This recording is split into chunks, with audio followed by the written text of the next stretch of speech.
Our swimmer performs basic timing in her breaststroke and is developing a good reach with the kicks. Swimmers will either have a leg action similar to the wedge kick, where the knees go out to the side followed by a kicking out with the feet, or a more effective whip kick, which is lower leg based with knees remaining close while the feet put back to the start with the circular motion. Continually practice the kicks as they make up the majority of a swimmer's propulsion in breaststroke.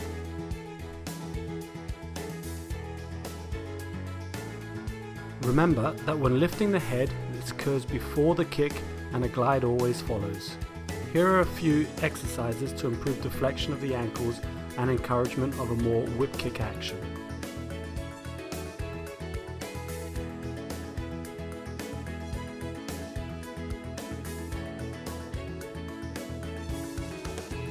When performing this exercise, focus only on the lower leg and slide the feet out along the wall before joining them together with a powerful kick. Keep the knees together.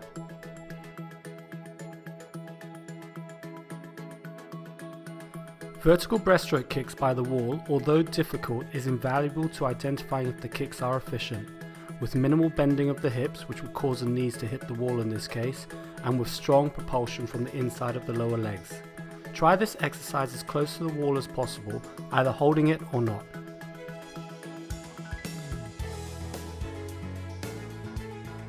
Finally, use a pull buoy between the legs to further develop the lower leg breaststroke kick action.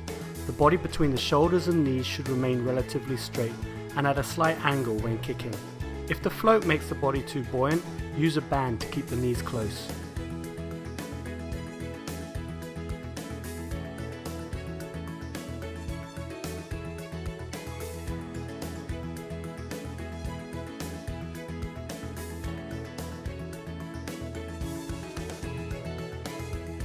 When looking at the arms, we should see an initial scoop with the fingers pointing down and elbows high. Accelerate the water into the chest, squeeze the elbows in, shrug the shoulders to drive them up, and reach forward. The recovery should feel quicker than the pull phase.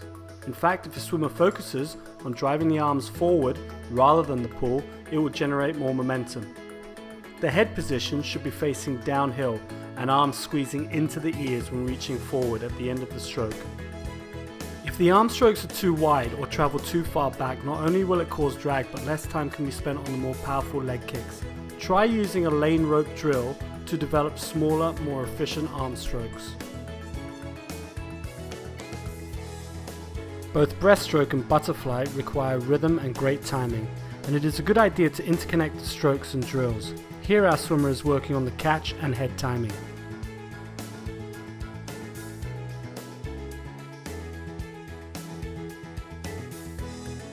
Next, we see it progress with the full stroke and the head timing.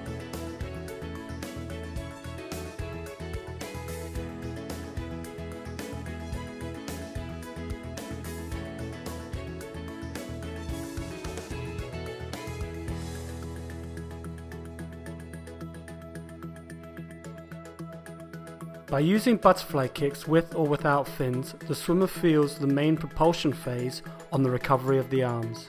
She also feels the power coming from the hips. Now, when incorporating breaststroke kicks, not only is the timing and rhythm stronger, but she starts to use the hips for the kicks.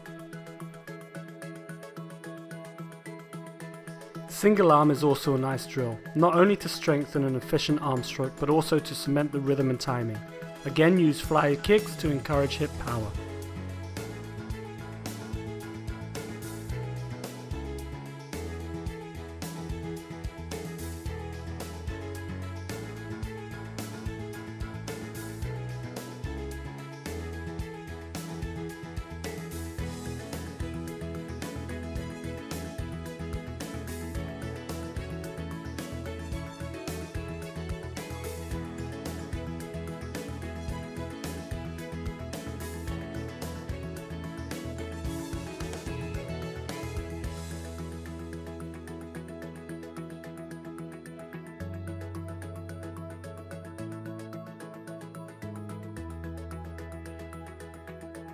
A good test to see if the head and legs have good timing is a no-arm breaststroke.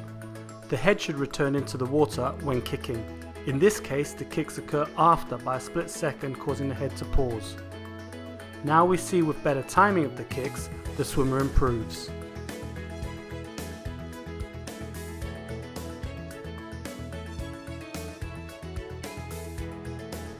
Continue improving the timing with 3 kicks per stroke or 2 kicks per stroke. The drills we used in earlier levels to encourage a longer glide.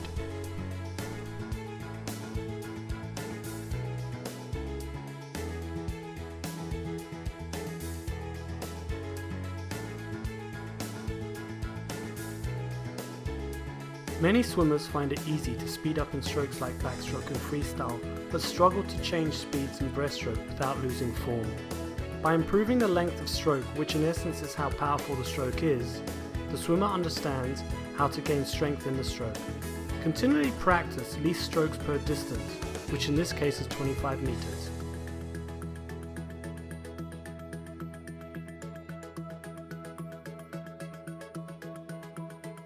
The second part is an opposite drill where a swimmer continually strokes, maintaining rhythm, timing, quick tempo with minimal gliding but finishing each stroke.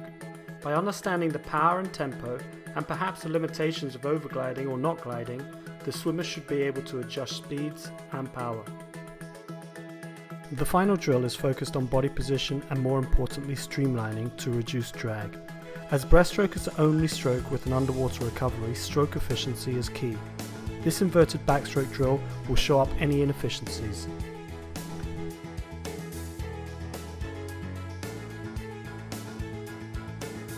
A breaststroke pull-out is an underwater stroke usually performed after pushing off the wall or diving in the water. Practice these 3 stages, starting off with the push and glide. Squeeze the arms against the head with the face looking down.